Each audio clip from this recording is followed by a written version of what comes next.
Bismillahirrahmanirrahim. Assalamualaikum warahmatullahi wabarakatuh. Waalaikumsalam warahmatullahi wabarakatuh. Ini Ya, saya welcome. memulai dulu aja enggak apa toh Mas Yus? Iya. Kalau kemarin kita awali dengan ada keris gitu kan. Sekarang kita mengawali ini senjatanya lebih dahsyat ini, bom atom ini. Terkait dengan isu negosiasi antara Hasil Indonesia dan negosiasi. Amerika. Hasil negosiasi antara Indonesia dan Amerika. Dan kira-kira apa dampaknya? Nah, tapi kita bicara dampaknya itu di kalangan pengusaha. Pengusaha. Pengusaha, terutama di negeri kita. Terkait dengan pengusaha Amerika, biarin aja. Ya pragmatisnya gimana Iya, gitu, iya. apa kira-kira ini. Karena kita ini para pelaku usaha gitu kan. Ternyata sekarang ini, gitu kan, perang dagang itu menjadi sebuah tren ya. Jadi tidak hanya perang dengan senjata, tidak hanya perang dengan apa itu perang pemikiran atau brainwashing gitu loh. Tapi ternyata sekarang ini yang baru santer isu tentang perang dagang. Dagang. Nah, sekarang kita ingin nanggapi ya, Mas Wicak ya, terkait dengan hasil negosiasi antara Amerika dan Indonesia. Yang semula Amerika itu menerapkan 32% barang-barang Indonesia yang masuk ke Amerika gitu kan. Nah, tapi ternyata ini ada hasil keputusan yang menarik. Nah, mungkin kita kasihan dulu ya Mas Wicak ya, dikasih frame dulu ya bahwasannya kita hanya membatasi terkait dengan dampak sebagai pembisnis ya. Nah, mungkin juga sedikit kita spill juga sebagai Tapi ada yang menarik Pak Jurif. Yang bisa kita pelajari dari dinamika sejak terpilihnya Presiden Trump ini Pak. Bagi kita seorang pebisnis ya. ya. Seorang pebisnis maupun baik mikro maupun makro ya, dari ekonomi mikro maupun makro. Presiden Trump ini begitu dipilih Pak Yurif, itu langsung membuat gebrakan yang yang selama ini populer disebut sebagai perang tarif itu. Iya, iya.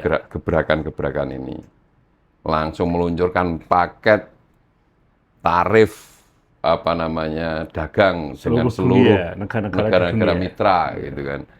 Wah, itu banyak anomalinya itu. Kanada yang selama ini mitra dagang erat ya, tetanggaan itu 0% masing-masing langsung kenain. Semua langsung disurati. Serius. Nah, apa yang bisa baca Pak Yurif? Dengan perilaku atau strategi strategi apa sih yang dimainkan oleh Trump ini? Ini menunjukkan bahwa kekuatan konsumsi sebuah negara, sebuah masyarakat, itu bisa menjadi satu kekuatan untuk bernegosiasi dan menunjukkan hegemoni. Hegemoni, aku nggak ngerti ya kalau dibawa ke politik atau apa gitu. Ternyata kekuatan konsumsi sebuah negara itu bisa dimainkan. Bisa dimainkan untuk mendapatkan keuntungan baik keuntungan politik, gitu. Mungkin dari perspektif lain gitu. Banyak hal yang sekarang kita bisa saksikan apa yang dimainkan oleh Presiden Trump ini. Jadi kelihatannya Amerika ini tidak hanya memainkan peran politik, peran militer, tapi ternyata sekarang juga memainkan perang dagang dengan kekuatan konsumsinya ya. Iya. Ini kalau bukan presidennya, pemimpinnya bukan ekonom, bukan pedagangnya, bukan pedagang, bukan pebisnis, bukan pebisnis ya, mungkin nggak kepikiran itu. Betul. Ya kan? Nah, periode pertama dulu Trump itu sudah melakukannya, tetapi tidak untuk semua negara. Iya. Baru dipakai untuk test case atau mungkin itu teori baru yang dilakukan oleh Trump ya. Nah, selama ini Pak Yurif, itu banyak ekonom, banyak pengamat atau economical development program itu yang mendorong kita itu atau mendorong Indonesia menjadi untuk supaya produsen ya. Ya, untuk supaya menjadi negara produsen aja. Gitu. Gimana caranya kita bisa produksi. Di era global perdagangan global seperti sekarang itu ya banyak hal Pak yang yang bisa kita mainkan. Sebagaimana yang ditunjukkan oleh Trump ini. Nah, sedikit saya mau berteori Pak. Jadi kalau dikotomi antara produksi dulu atau konsumsi dulu gitu ya. Dua-duanya ada kekuatannya. Ada kekuatannya, betul. Nah, kalau kita lihat urutannya ya, ada produsen, ada konsumen, di tengah ini ada pedagang, Pak. Iya, betul. Negara mana? Sekarang kalau produsen, oke, kita bisa lihat itu negara Cina, Pak. Cina. Ini negara produsen. Ya. Kekuatan Cina udah nggak bisa diragukan lagi. Termasuk Jepang juga ya. Ya, termasuk Jepang. Korea gitu. Ya. Taiwan. Dengan kekuatan produknya, kekuatan produksinya, ini bisa menjadikan negaranya, masyarakat itu maju. Ya. Maju ekonominya maksudnya. Sejahtera gitu. Betul. Cina yang terbaru ya sih, yang terbaru Cina lah yang sekarang bisa kita jadi rujukan itu ya. Iya. Suatu pertunjukan atau contoh kekuatan ekonomi dari sektor produksi. Iya. Dan sektor produksi ini bisa memajukan negaranya. Oke. Dan saya kira kalau itu mudah dibaca dan semua negara pengen seperti Cina. Itu, ya, gitu. Ya, betul. Lalu kalau sudah ada produksi, pertanyaannya kalau ada produksi, apakah pasti ada yang jual? Ya, belum tentu juga. Belum tentu. Cina itu dengan segala macam, pemerintah Cina itu dengan segala macam strategi dan program-programnya dengan obornya itu, One Belt, One Road gitu ya. Terus mau mengaktifasi jalur sutranya. Iya. Itu kan sebenarnya mau menyediakan kanal distribusi produknya, Pak. Betul. Jadi artinya apa? Produksi itu kalau nggak ditopang dengan perdagangan ya nggak menjadi kekuatan. Itu nggak ada aliran ya. Mau produksi itu apa nggak dialirkan ini jadi problem juga nanti. Artinya ini variabel baru, variabel susulan kemudian. Sudah bisa meningkatkan produksinya, kalau nggak bisa menjual, mendistribusikan, ya jadi masalah. Betul. Jadi kemarin kita dengar ada istilah deflasi itu. Iya.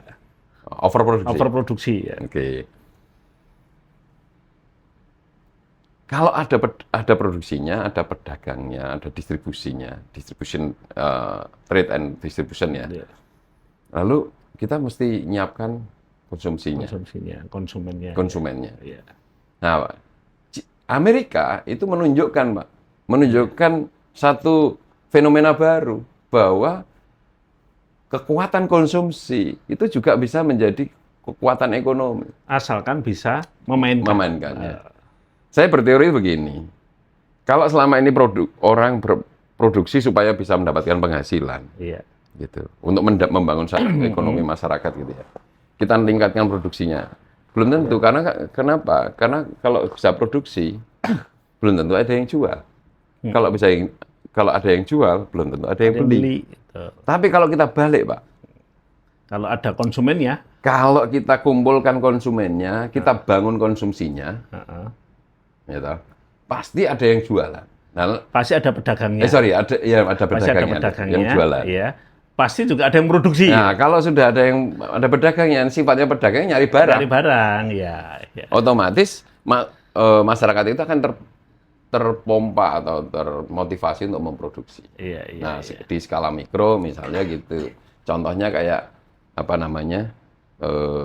ketika ada pasar malam atau ada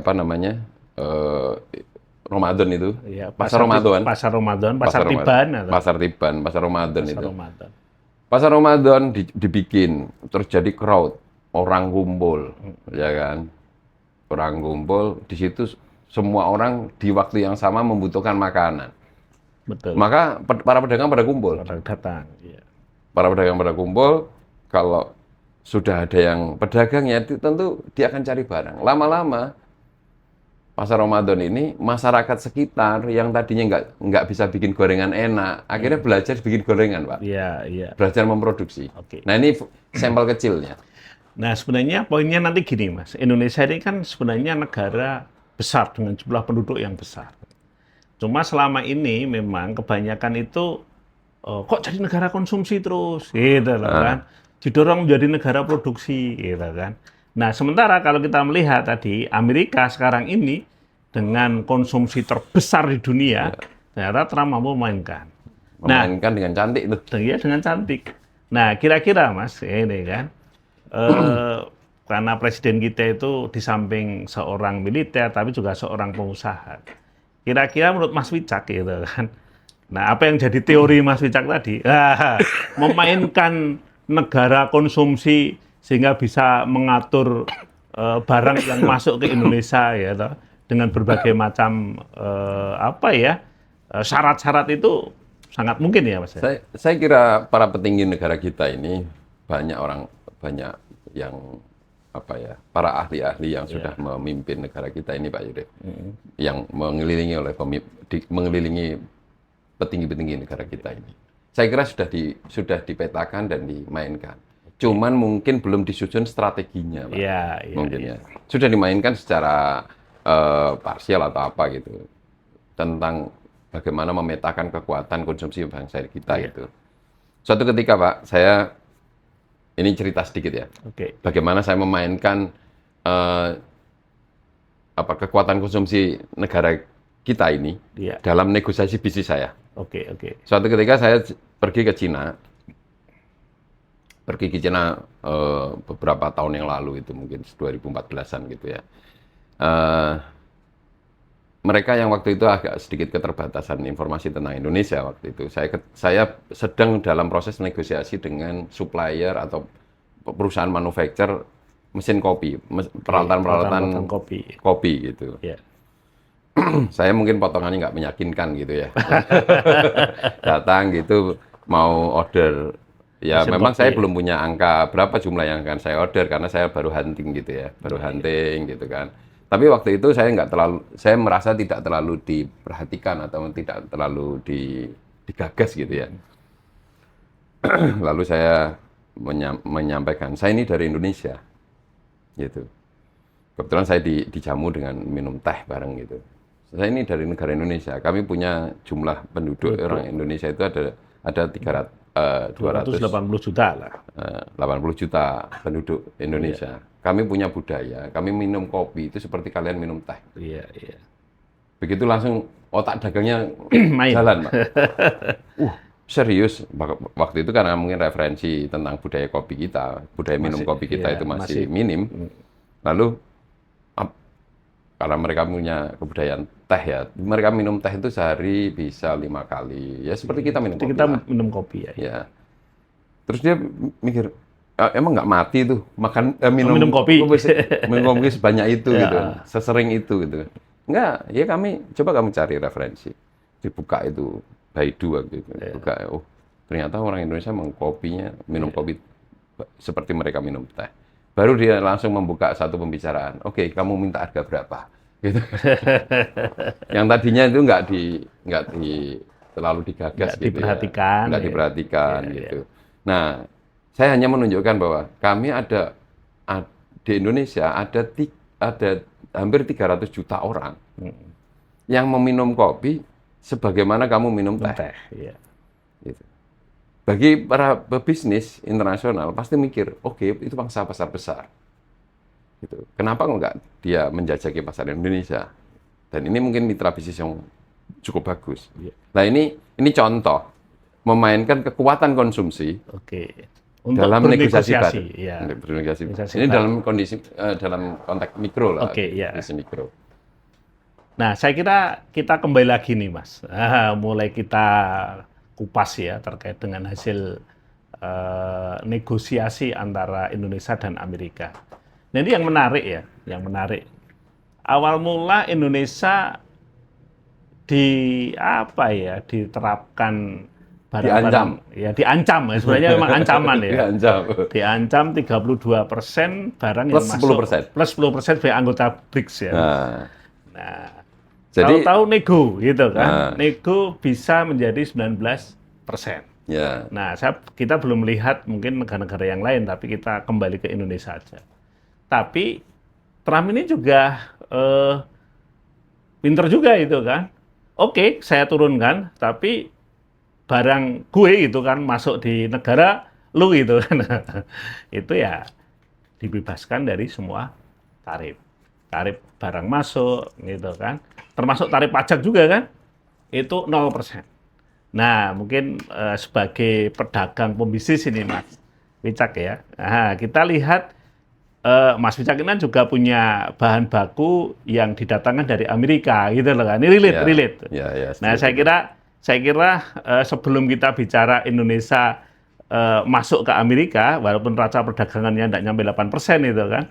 Cuma kita bicara yang ini yang menjadi sebenarnya yang menjadi perhatian publik. Karena Trump ini ya toh dalam pernyataannya ini kan ya kadang-kadang nyebai juga ini orang gitu. Kayak ngece-ngece itu kan. Cuma satu sisi pendapat saya ini Mas, satu sisi ya. Dia spill negara Indonesia berkali-kali itu kan. Menurut saya ini nganggap Indonesia ini sebagai negara yang penting. Dinotif gitu ya. Dinotif. Karena ini diulang-ulang berkali-kali itu kan. Dan dia sendiri yang buat pernyataan, bukan juru bicaranya, bukan menterinya, tapi langsung Presiden Amerika sendiri. Berarti menurut saya gitu loh kan. Trump ini memberikan poin atau perhatian yang cukup besar terhadap Indonesia. Nah, mungkin enggak itu, Mas. Karena memang konsumsi Indonesia juga gede gitu loh kan dari barang-barang yang dikirim dari Amerika ke Indonesia. Nah, ini menurut Mas Wicak gimana ini? Oke, sebelum kita membicarakan dampaknya secara pragmatis ya di dunia bisnis itu gimana gitu ya. Kita apresiasi dulu tim negosiasi Indonesia, pemerintahan Indonesia ya di bawah Presiden Prabowo ya. Dan berhasil mengeliminir potensi beban pajak yang tadinya 42%. Potensi 42% ditekan sampai 19%. Ini sebuah menurut saya ini Pak, sebagai seorang pebisnis yang tiap hari juga kita bernegosiasi gitu ya. Ini keberhasilan negosiasi yang luar biasa. Oke, perlu kita apresiasi ya. Saya kira Pak Pak Airlangga Hartarto ini sebagai ketua tim tentu bekerja dengan timnya. Ini bekerja keras sekali, apalagi kalau lihat bagaimana cara Amerika bermain ya. Itu. Meskipun belum sesuai harapan kebanyakan orang. Harapannya kan orang itu merasa seolah-olah itu namanya fair itu ya kosong-kosong gitu. Atau imbang gitu ya. Ya, itu juga belum tentu itu fair juga. Kalau kosong-kosong gitu. Kita lihat juga, kita negosiasi dengan siapa kan gitu. Iya. Oke. Nah, tapi satu point of view yang lain Pak Yurif.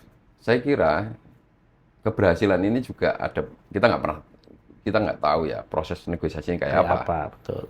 Gitu. Tapi keberhasilan ini juga, saya kira tim negosiator ini juga memainkan, atau setidaknya timnya Presiden Trump itu melihat jumlah kekuatan konsumsi bangsa kita juga.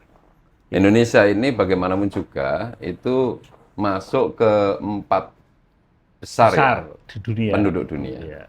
Gitu. Yang punya kekuatan konsumsi yang tidak main-main. Apalagi sekarang daya belinya dibandingkan dengan negara-negara yang lain cukup meningkat kan? Ya, itu faktor lain. Tetapi kalau dari jumlah orang saja, setiap orang itu pasti ada konsumsinya. Apalagi Amerika adalah produsen bahan baku pangan, gandum, kedelai gitu.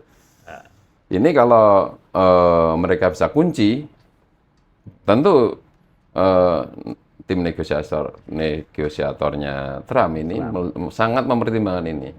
Kalau hampir 300 juta orang ini, 4 besar penduduk dunia ini, itu bisa dia kunci dengan 0%. Ya, kenapa tidak dia nurunkan, ngasih fasilitasnya lagi. Artinya gini, mereka sudah melihat bagaimana kekuatan konsumsi kita. Gitu. Ya, Cina, India, Amerika, Indonesia, dan Brazil. Terus Pakistan, Nigeria, gitu. Itu kan Bangladesh, jumlah penduduknya gede. Tapi masih di bawah Indonesia, agak jauh juga sih. Ya. Nah, itu saya kira menjadi faktor yang perlu dipertimbangkan juga, kekuatan konsumsi Indonesia, apalagi dengan daya beli yang meningkat. Gitu. Sudah ada budaya konsumsi, ditambah daya jumlah orangnya banyak, budaya konsumsinya tinggi, daya belinya ada. Meningkat, Nah, gitu kan. Meskipun ya sekarang mungkin ada diskursus tentang penurunan daya beli, tapi setidaknya kita diperhitungkan sebagai kekuatan dunia dari sisi konsumsinya. Pasar, kekuatan pasar yang besar. Maka itu satu yang perlu kita apresiasi, timnya pemerintah ya, negosiator Indonesia yang berhasil menekan 42% menjadi 19%. Nah, yang kedua, bagaimana sih kira-kira dampak bagi pelaku bisnis di Indonesia ini kan? Nah, untung ruginya buat pelaku bisnis harian itu kita apa? Ini kebetulan relate sekali dengan bisnis yang sedang saya kelola, Pak Yuri. Ya, kami memproduksi bahan-bahan kimia ya, cat gitu. Sebagian mungkin ada bahan baku dari Amerika. Gitu. Tentu akan ada penurunan faktor produksi.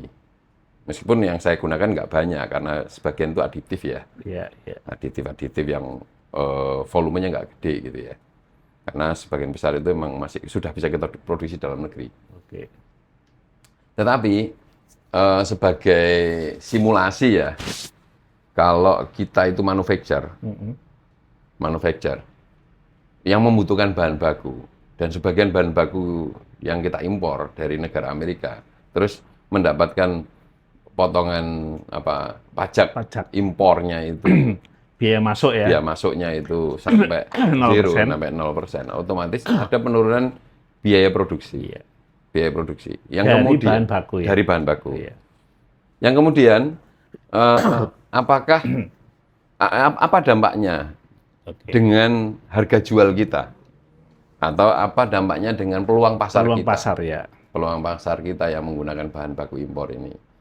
Tentu logikanya kalau bahan bakunya sisi kirinya itu turun. Otomatis cost of production kita, COGS kita bisa turun atau cost of good manufacture, COGM-nya kita turun. Otomatis marginnya kalau harganya tetap marginnya lebih lebar. Margin lebih lebar, kita punya kesempatan untuk mengembangkan dari aspek market. Atau perbaikan-perbaikan yang lain. Itu satu. Kalau kita bisa mempertahankan harga jual. Tetapi dampaknya apa? Kalau kompetitor itu dengan fasilitas yang sama, yang dapat kan bukan hanya kita. Tentu seluruh industri kan. Nah, kita lihat kompetitor mau tetap akan mempertahankan harga enggak? Bisa jadi menaikkan daya saing untuk menguasai pasar lebih lebar, menurunkan harga. Ya mau nggak mau kita ikuti. Harus ngikuti. Otomatis marginnya juga akan tetap. Atau turun. Gitu. Yang diuntungkan baru konsumen ya. Itu yang diuntungkan konsumen. Kita juga akan mendapatkan barang-barang yang relatif terjangkau. Gitu. Ya. Jadi dampaknya juga masyarakat konsumen. Gitu. Dengan adanya barang-barang impor ini. Nah, lalu kita lihat lebih jauh, apa saja sih produk-produk yang kita impor dari Amerika ini, ya kan? Mayoritas ternyata bahan baku, Pak. Dan termasuk juga bahan teknologi tinggi ya, Mas ya? Iya, teknologi tinggi dan bahan baku. Misalnya gandum, kedelai. Gandum ini akan ke makanan roti, mie, dan bahan makanan ya, makanan jadinya mie, roti dan sebagainya gitu ya. Dan turunannya lah. Apem. Iya. Apem itu apa namanya? Kue cucur. Barangkali ya nggak tahu saya, bukan bidang saya itu. Tapi saya bayangkan ini industri-industri makanan kita akan mendapatkan fasilitas dengan bahan baku yang penurunan harga bahan baku. Ya kan? Otomatis karena harga produksinya turun, marginnya bisa lebih lebar atau harga jual barang jadinya itu bisa lebih murah. Masyarakat bisa lebih terjangkau. Itu dampak positifnya dari keputusan kesepakatan tarif ini dengan Amerika. Kedelai misalnya, ini yang tiap hari kita makan. Ada tempe, ada tahu.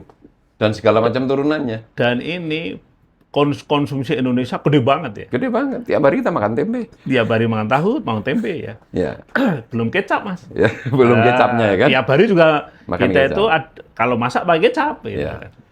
Memang terlalu gini, wah nanti petani gimana? Oh, saya kira pemerintah sudah berpikir itu. Sudah ada Bulog yang kemarin nggak tersangka-sangka juga pemerintah mengumumkan bahwa kita sumber daya swasembada pangan ya. Gitu.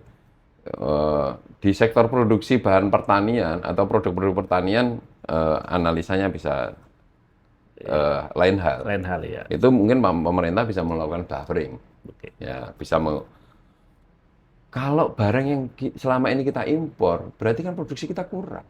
Betul. Iya kan? Iya, iya. Ngapain susah? Itu otomatis itu. Iya Mas. kan? Ini kan dengan bebas. Iya. Kalau kita itu mau ngimpor, berarti Produksi dalam negerinya kurang. kurang. Ya, ya toh. Itu. Kalau gandum malah enggak ada produksi Malah dalam nggak negeri. ada. Kalau kedelai jelas kurang, Mas. Nah, kedelai mungkin kita kurang. Kalau nanti dengan masuknya kedelai-kedelai impor, ya nggak usah dikasih tarif gini juga. Anu kok Pak, kita yo impor. Impor. Tetap Malah impor impor itu. lebih mahal ya kan? Iya. Ya Jelas kan? lebih mahal kan? Nah, Karena nanti kalau biaya kita masuk. bisa impor dengan zero tax kan, Ya, itu bagi Bagi produsen sama ya terutama bagi produsen itu menguntungkan. Ya. dan mungkin kita nanti bisa menikmati kok tempe goreng dengan harga yang lebih murah. Pak. Iya, Angkringan-angkringan bisa menjual lebih murah lagi. lebih murah. Masyarakat bisa mendapatkan apa namanya tempe tahu dengan harga yang lebih murah. Nah, misalnya kalau harganya sama ya Mas ya, misalnya gitu kan, berarti kan para produsen ini Marginnya lebih tinggi dan itu dari sisi Meningkatkan kesejahteraan. ya kesejahteraan karyawannya dan itu juga tidak akan terjadi PHK, boleh jadi juga akan menambah karyawannya gitu loh kan. Setidaknya spare margin yang bertambah ini bisa digunakan untuk marketing, menambah perluasan pasar ya kan, dan banyak hal lah yang bisa dilakukan. Oke. Gitu. Tetap ada dampaknya yang positif gitu Ya. kan dari sisi produsen. Oke, Mas. Nah, terus misalnya saya membayangkan gini, sorry Pak. Iya. Saya membayangkan, lalu itu kan di sektor di bahan baku pangan. Ya. Kebetulan kan yang kita impor ini pangan. Iya. Terus energi, gas dan minyak bumi. Iya. Gas dan minyak kita masih impor dari Impor, Amerika. ya, dari Amerika. Kalau lihat data ya, Iya. lihat data itu. Kita impor dari Amerika. Otomatis ya kita akan mendapatkan suplai. Ini kan kebutuhan-kebutuhan pokok, Pak. Betul. Yang tiap hari dipakai oleh Masyarakat rakyat Indonesia ya. Ya diharapkan nanti pom bensin bisa turun tuh harganya. Seharusnya loh. Seharusnya. Tapi kalau pemainnya kan monopoli, Pak. Beda. Ini tergantung kebijakan pemerintah lagi nanti Pertamina ini. Iya kan? Ya, ada gas, ada minyak. Ada gas, ada minyak, gitu. Energi lah ya. Energi. Lalu apa dampaknya bagi konsumen yang lain? Terus high tech. Ya, high tech. Misalnya ada pesawat, ada iPhone. Yang kalau pesawat iPad. kita masyarakat nggak banyak main lah di industri aviation gitu. Iya. Tapi misalnya teknologi. Iya. Apple bisa jadi nanti harganya turun, Pak. Harganya turun. Saya belum cek itu apakah itu termasuk paket kebijakannya atau tidak. Ya kan semua barang dari Amerika yang masuk ke Indonesia nol. Kan? Nol. Nah, kalau nol kan ya bisa jadi nanti teman-teman tidak. Kita itu ya pakai Android, pakai Samsung. Ini saya pakai nih. iPhone. Pakai Android ya impor, iPhone ya impor. Ya. Terus kita mau produksi iPhone gitu, pesaingnya iPhone gitu. Iya. Nah ini yang harus dikasih penjelasan atau pemahaman secara rasional juga ya Mas ya? Iya, sebagai masyarakat ya, sebagai rakyat konsumen gitu. Bisa jadi nanti anak-anak kita itu lebih punya kemudahan dalam belajar. Kita mendapatkan produk-produk teknologi tinggi dengan harga yang terjangkau. Iya. Gitu. Komputer yang mungkin dirangkai di Indonesia gitu, komponen-komponen yang kita selama ini impor dari Amerika itu kan zero tax mendapatkan harga pokok yang lebih murah gitu, sehingga kita bisa mendapatkan performance komputer yang lebih bagus lagi, yang lebih bagus dengan harga yang speknya terjangkau. dengan harga yang lebih murah, speknya lebih tinggi ya. Ya, itu kan Ya, bagus juga untuk meningkatkan produktivitas kita. iya. Gitu. Tidak harus bayar lebih mahal. Oke. Nah, ini yang masalah lifestyle ini, fashion. Kan Fashion. Selain bahan baku pangan, Pangan, ada energi, teknologi, energi, teknologi, dan juga ada fashion. ada fashion, ya. Nanti produk-produk retail yang lain. Selama ini produk Amerika itu kan Pak Yurif, punya Branded ya. strata lebih tinggi Ya, dibandingkan. di masyarakat kita. Oke. Ya, dibanding produk Cina kan. Iya. Artinya ini produk-produk bergengsi, Pak. Iya. Nah, inilah yang selama ini secara sosial menurut saya itu juga menjadi identitas. Orang yang pakai iPhone itu kan lain ya. Kebetulan saya nggak pakai. Aduh. Nyindir saya. Oke. Tapi jangan Iya. kaget Pak Yurif. Iya, Nanti iya. kalau orang-orang yang mungkin yang selama ini bermimpi punya iPhone Punya itu, iPhone, ya. terus sekarang tiba-tiba pakai iPhone bareng-bareng sama Pak Yurif gitu. Iya.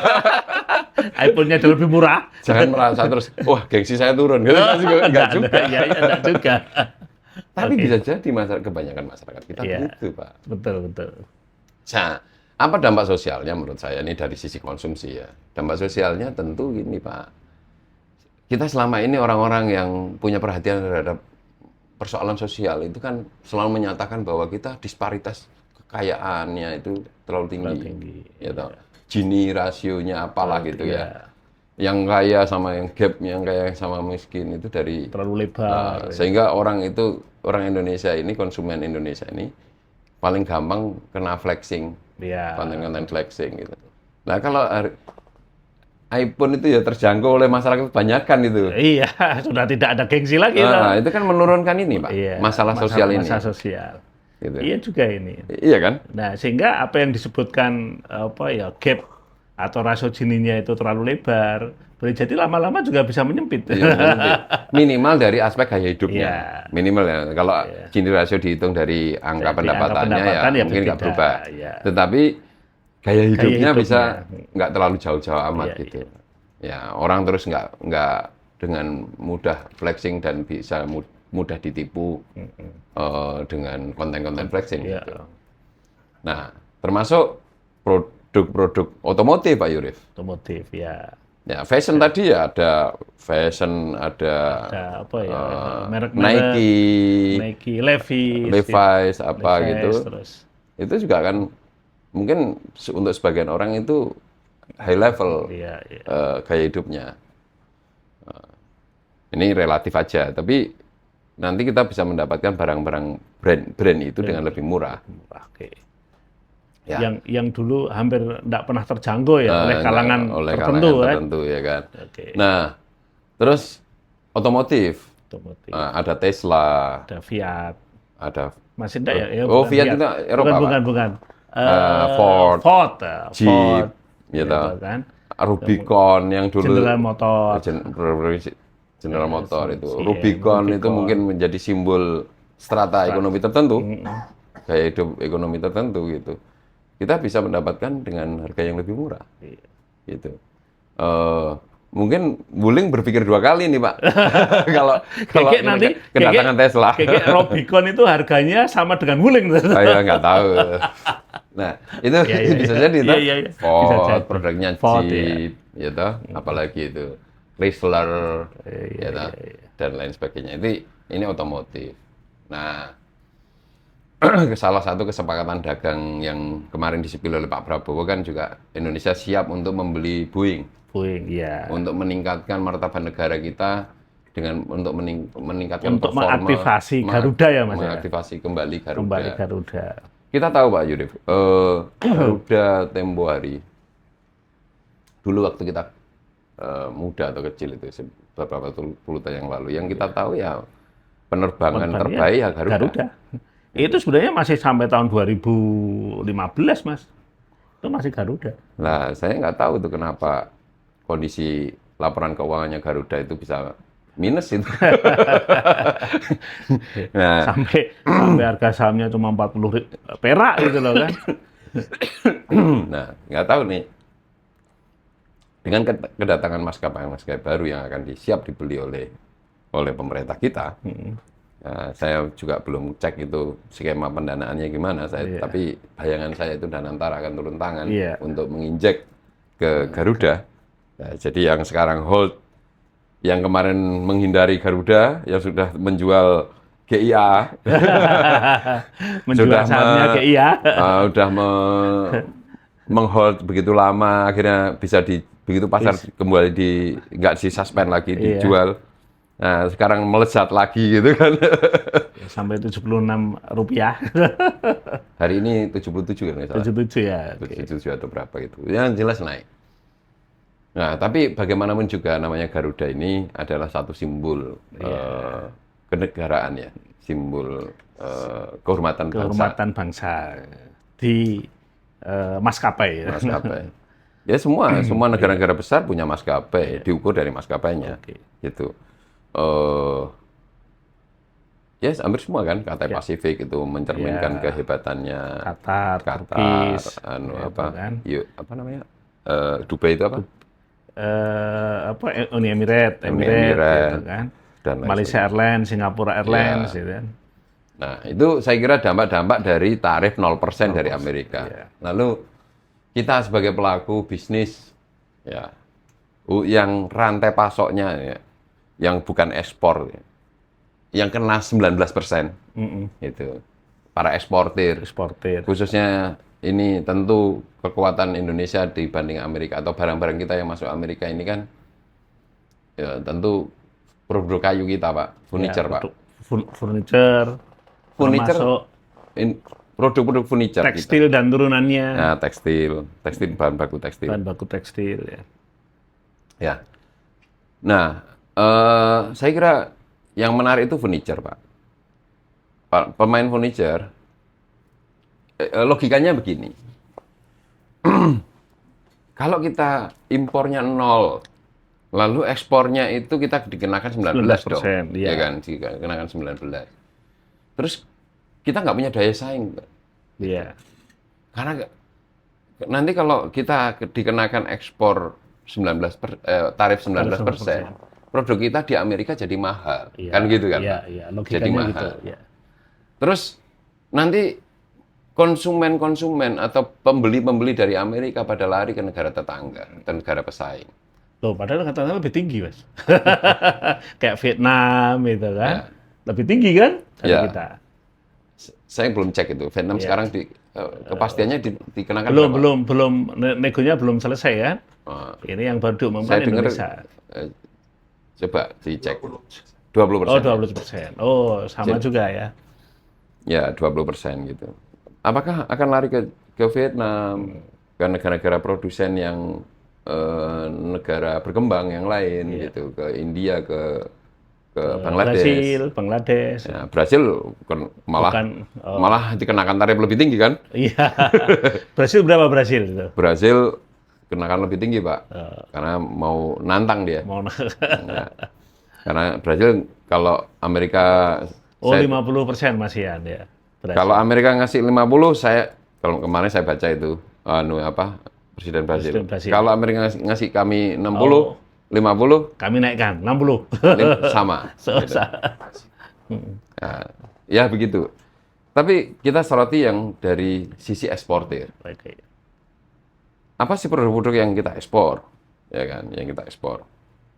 Kalau saya baca ini, iya itu furniture, kemudian produk tekstil, kemudian kopi, Mas. Ya. Ya. Tekstil, produk sepatu, furniture, elektronik, dan permesinan, gitu. Ya. Produk perikanan dan udang-udangan, Pak. Oh. Gitu. Karet, bahan baku karet. Ini.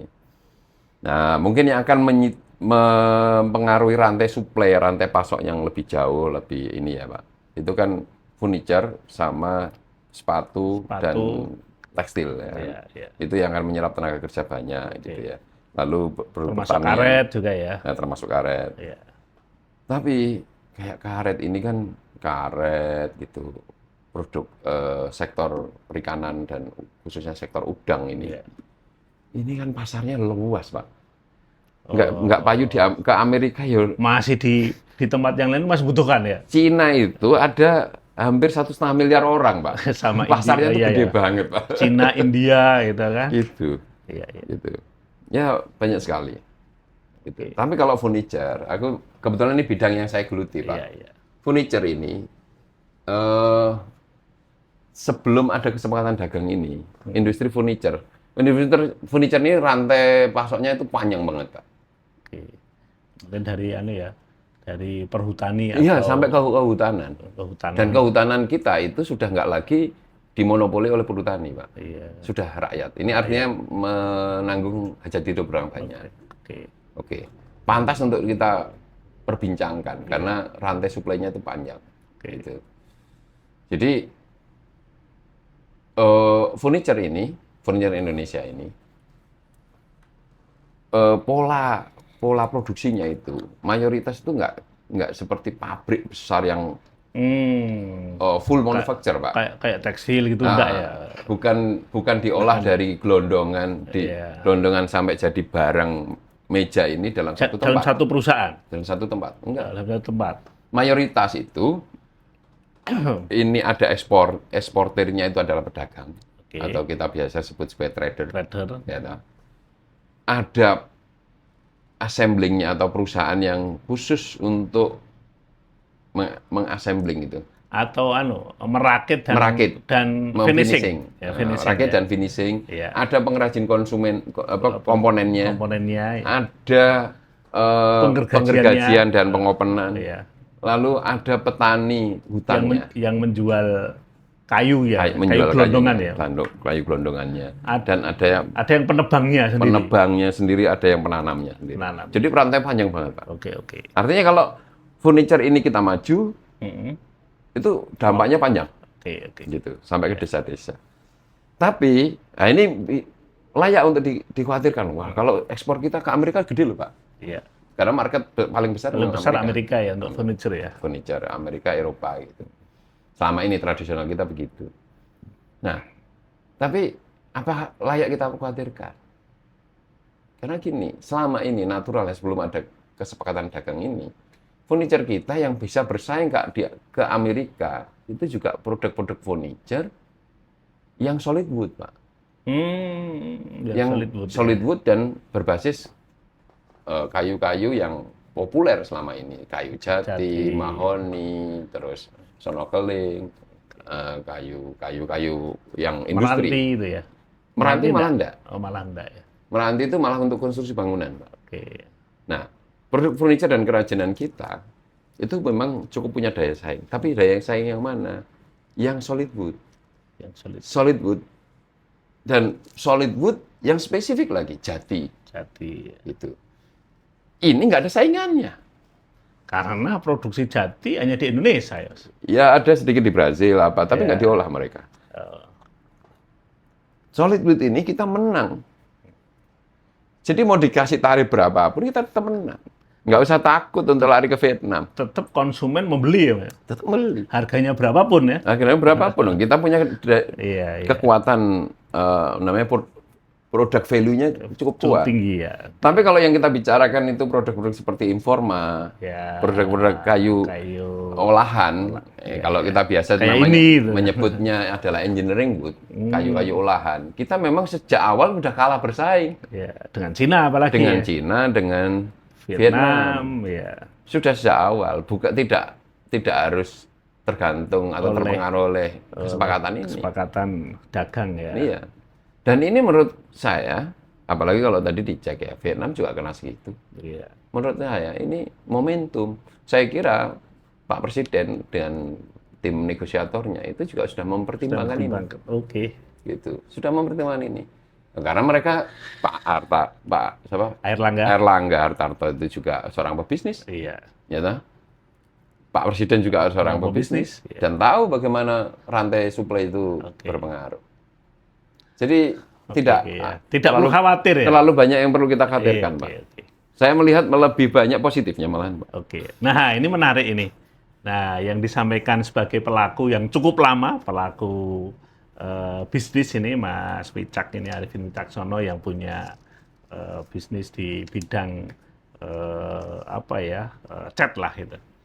Nah, saya kira kelihatannya sudah kita ada sebagai closing, Pak. Sebagai closing, Mas. Ya, sebagai closing. Kalau tadi kita lihat positifnya, tentu negatifnya sudah banyak dibicarakan orang. Dibicarakan orang. Kalau kita lihat di timeline kita itu kan hampir semua negatif ya. Ya, dampak negatifnya sesaat iya. Tetapi itu ada peluangnya. Banyak peluang yang bisa kita mainkan. Tentu mengambil kebijakan kita yang akan punya dampak. Setiap kebijakan yang diambil itu punya dampak yang luas gitu. Kalau melihat perspektif yang kita bicarakan tadi, Pak. Yang pertama, kalau beliau-beliau ini, para pemimpin kita itu bisa memainkan kekuatan konsumsi kita. Betul. Itu. Insya Allah Indonesia akan semakin diperhitungkan.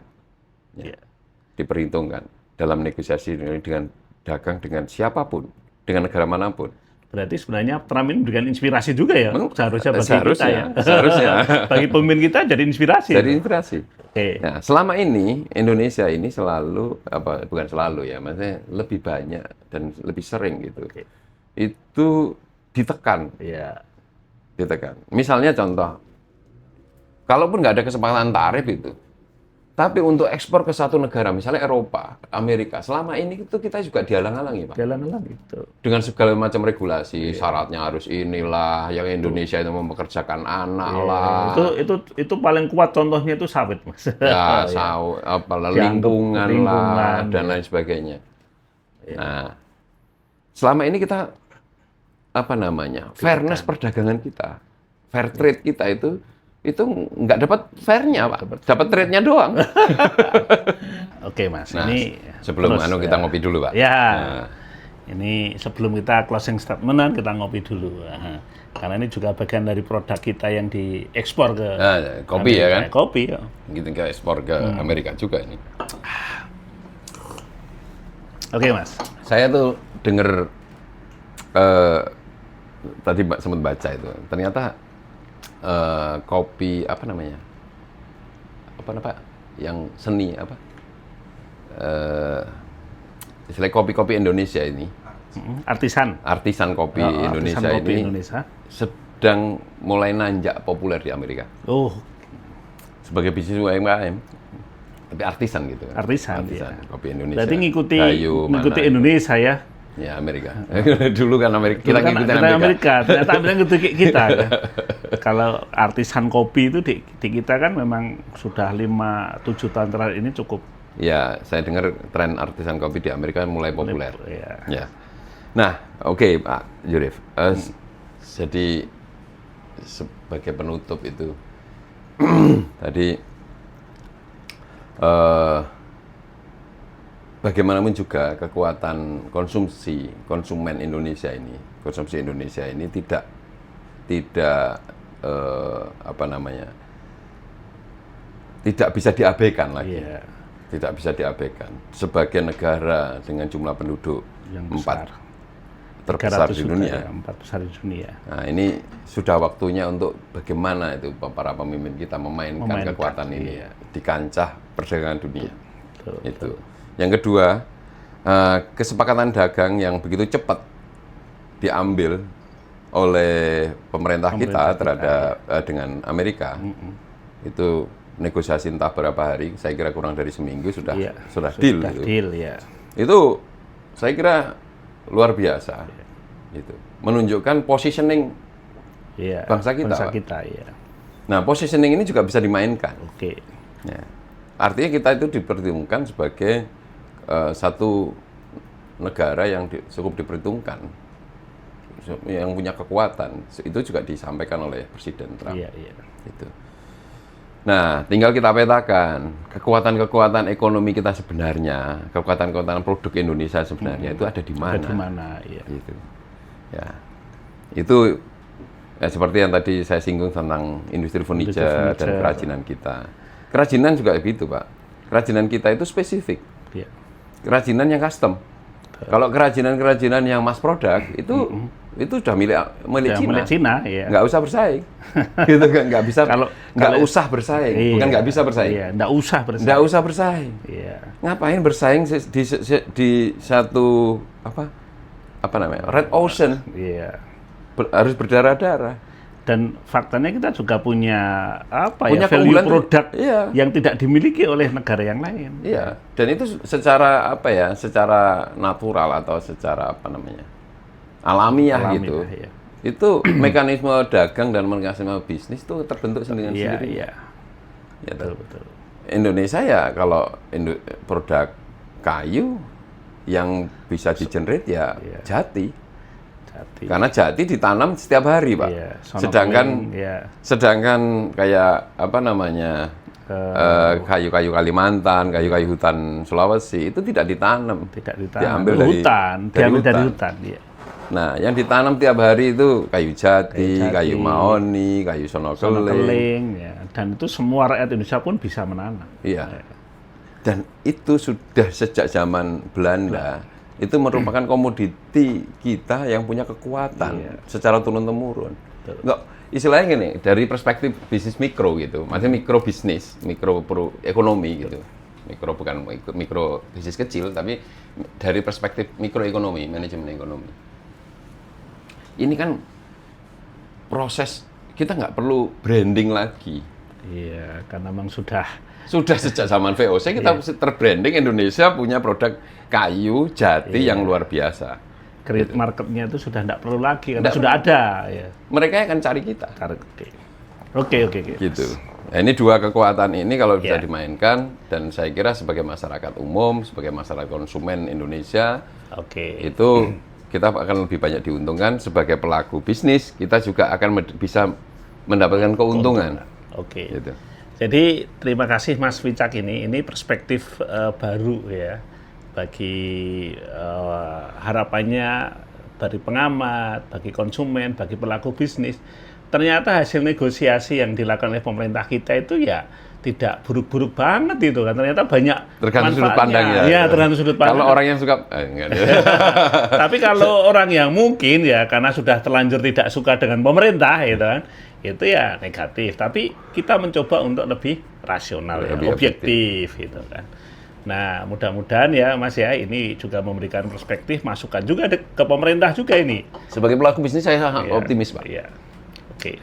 Saya optimis satu dengan kekuatan dan persepsi masyarakat dunia terhadap Indonesia sudah berubah. Sudah berubah, iya. Itu yang bisa kita mainkan. Iya. Baik dimainkan oleh pengambil kebijakan maupun pelakunya, pelaku bisnis. Oke, itu poinnya itu.